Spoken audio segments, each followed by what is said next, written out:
Okay, I'd like to read out a question from one person who emailed me. His problem is that he's 47 years old and he has a problem in his left knee. He says that in 2001, he had a torn meniscus in his left knee and had to undergo arthroscopic surgery. He was told that the meniscal tear was cut off or resected. And right now, he is trying to continue to play his game of basketball, and the knee will usually become swollen and painful. And he asked me whether anything can help. Now, this is basically a 47-year-old gentleman. When he was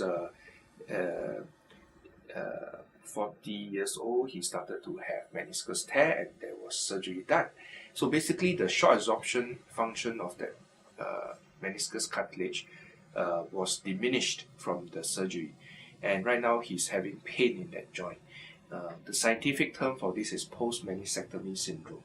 We can do X-ray and we usually will see a decreased joint space. We can see some early changes of osteoarthritis.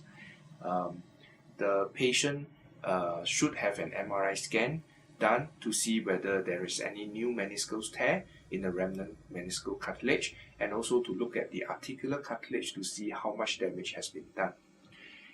An X-ray from the hip joint to the ankle joints in the standing position can help us determine the alignment at the knee joint, whether the knee is bowed or not knee. And this has an effect on what we can do for the patient. If the patient has a meniscus that was resected on the inner aspect and he now has pain on the inner side of the knee, sometimes we have to correct the consequent bow knee and make it into a straighter knee. This will help to relieve the pain in that part of the knee joint. Other things that we can do for the patient includes injection of lubricants into the knee.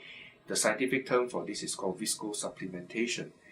This may help to relieve the pain in that painful arthritic area of the knee joint, and the effects may last up to 6 to 9 months. If it has helped the patient before, it can be repeated in 6 to 9 months' time. Other things that we can advise the patient include activity modification, reduce weight, as well as to go for a course of physiotherapy to build up the muscles around the knee joint. I hope this helps this patient